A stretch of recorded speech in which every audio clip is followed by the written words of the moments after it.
I'm in Iowa, and it's been lovely so far. It's funny because there's not a big difference between. There wasn't a big change between Iowa and Missouri, except that in Missouri, I already talked about this last week, but people are less likely to be like, "What are you doing?" There's a lot less kind of people are more shy, more like, okay, she's doing something strange, but all right.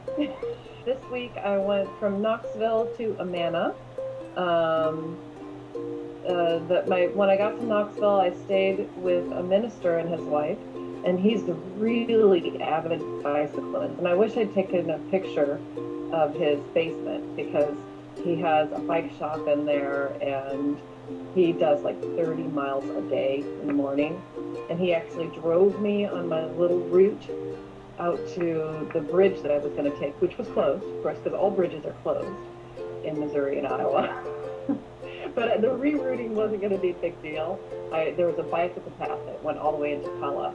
So anyway, he said, "Oh, I know a great route that you can do." He's an avid cyclist. Their boys had just gone off. Their twin boys had just gone off to college. They're going to the same school. They're sharing a dorm room, and so they said, "Well, we're empty nesters now, so we'd love to have you." And they showed me the bike route. There's a very pretty dam with there was a guy who had caught this huge fish and was carrying it out to his car. So the next morning I got up to walk the route, and I walked into town. I'd left my bag with them because my pole that comes out of my bag is on a little grommet, and the grommet had pulled out from the fabric completely. And he said, "I can fix this," and but I didn't think of it till the morning.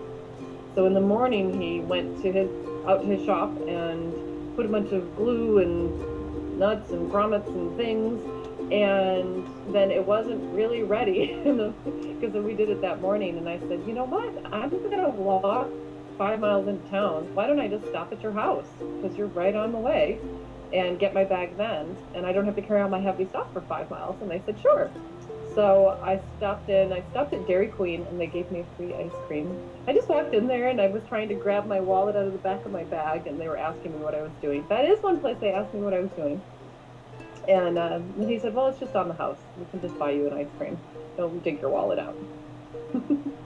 And so I was eating my ice cream cone and went and got my bag.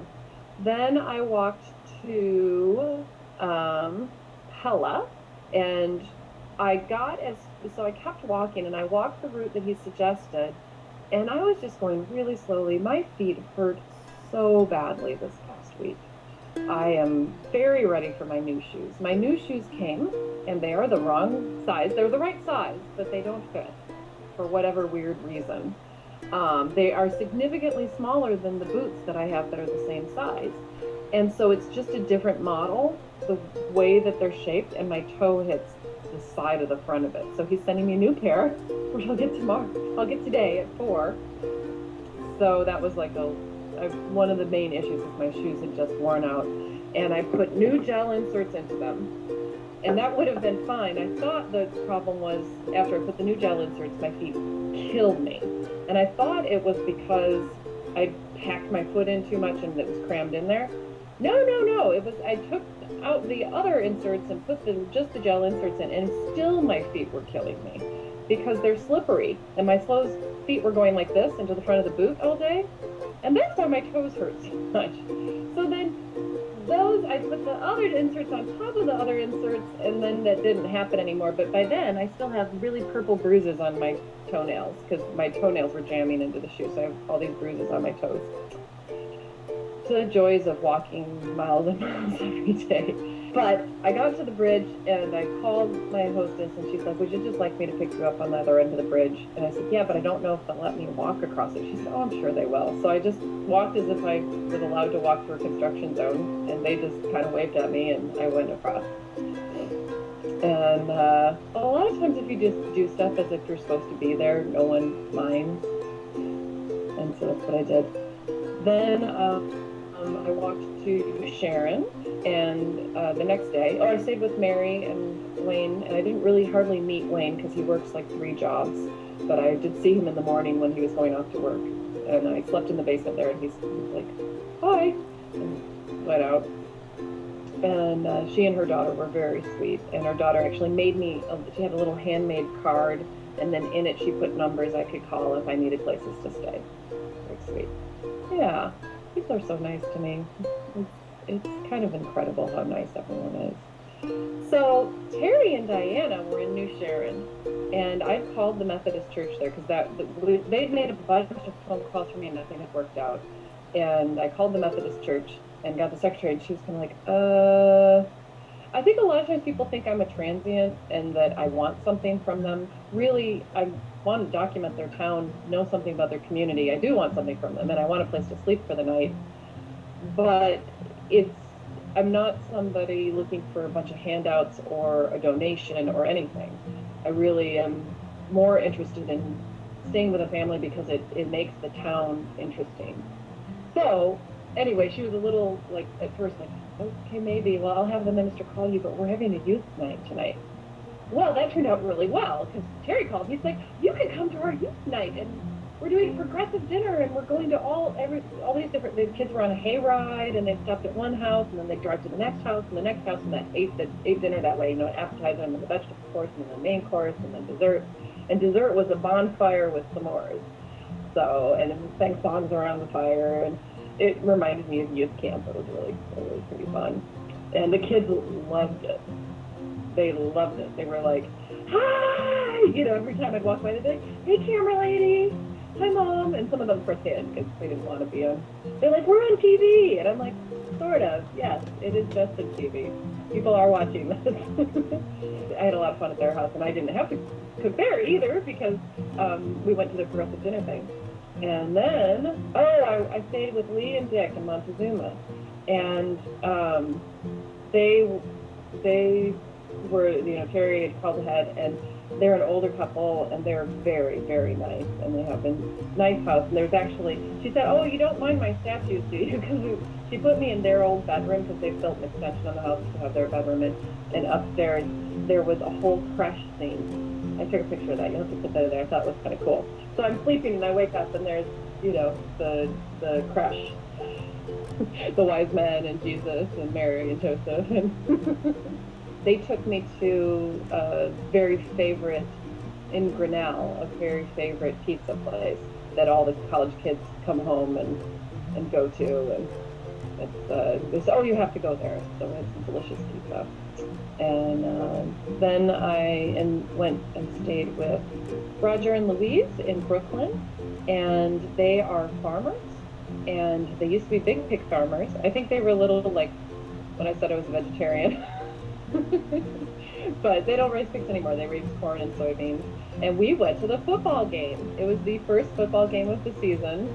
And BGM got totally creamed. It was like 21-0 or something like that, which is too bad because the boys played pretty well. I mean, for a high school team, it was not bad, but the other team way outmatched them.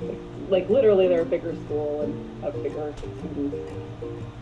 And it's always funny to me. You look at the stats on a high school football team, right? Like these kids are like 6'3", 200 pounds. That's a pretty big kid. Like if you saw that person face to face, you'd think that is a giant human being. But when you see all the boys out on the football field, they still look like kids. Even though they're like half of them are 6'3", there's a bunch of them that are 5'6" and weigh 140 pounds or something. But it's interesting that. When you look at their statistics, they actually, look like they could play football. They're big kids, but out on the field, they look like children. It was very sweet anyway. Just go to the game, and I was exhausted, and my feet still hurt tons, and I was like, I still have 2 more towns to go, or 3 more towns to go, and then I was walking to Ladora. I was planning to stay in Ladora, and Roger and Louise were like, I don't know, Ladora is like 100 people. And she called a bunch of different friends, and she managed to connect me with somebody in Marengo. Oh, actually, no, she didn't. Lee and Dick, actually, she knew from watching it that I didn't have any. She just called me and said, do you have any place to stay in Marengo? And I said, well, I was going to go to Ladora. She said, well, I can hook you up with somebody in Marengo, but not Ladora. So I got connected to Karen and Sam in Marengo, and I decided just to walk 20 miles instead of my plan. And they picked me up before I reached town, so I didn't have to walk a million miles. And they actually had their friends, the Huxfords, over, and we had dinner and we chatted, and I think they're sort of the liberal bastion of Iowa. Sam was in the first group of Peace Corps students. He met President Kennedy, and he went to Nepal, and it was the first group of Peace Corps. I don't know what do you call Peace Corps volunteers that our country had. I thought that was really cool. And then the Huxfords are both musicians and band teachers, and they met right before they went. They met because they were going to go on this band trip to Russia in 1966. They went to the Berlin Wall when it was fairly recently built. They went to Russia. They went all over Europe. It was an exchange. I guess the Bolshevik dance group came to the U.S. and they were the exchange. So they said we were a really good band. And I thought that was also fascinating to go to that region at that time. That's at the height of the Cold War. And this week was actually a fair amount of traveling and out in the world people. I don't know how to say that, but we're late. Either through mission work or through personal travel or, through a band. Traveling because we were in a band. And then we get to Amana. So I wasn't planning on going to the Amana villages because I was going to go from Marengo directly to Walford because it was 21 miles if I took the back roads. And everybody's like, you have to go to Amana. And I knew about the Amana colonies because my mom and I went on a trip out to Colorado a zillion years ago. I think I was 18. And I still have a wool blanket from the Amana woolen mills. So I thought, okay, I'll walk to Amana. Well, I'm walking to Amana, and I have no host for that evening. And this man stops, and he said, I talked to Karen at church, or he couldn't remember the name, actually. He said, I talked to my friend at church, or one of the ladies at church was talking about you this morning, and I saw you, and you can stay at my house. And I'm like, oh, okay, strange man who I don't know, which he laughed about later. But anyway, I was a little like, okay. Then Karen called back and said, oh, Don Meisel. I know who you're talking about. He's a wonderful man, he's wonderful. So I stayed at his house, and he had been a graphic designer for years and years, and also has traveled all over the place. He had all posters from all the different places he'd been to, all around the world. And that was one of those moments where Karen and Sam and the Huxleys came down, and we all went out for dinner in the Amana villages. And it was one of those moments where I realized sometimes I'm not just connecting to a friend of somebody's, but sometimes I'm connecting them together. He said, they've never come down and visited me in Amana. And we all went for dinner, and it was a German restaurant, and they do it family style. The Amana villages were like a colony, a communal society until the 30s during the Depression. I guess also I think people started to realize they could make money.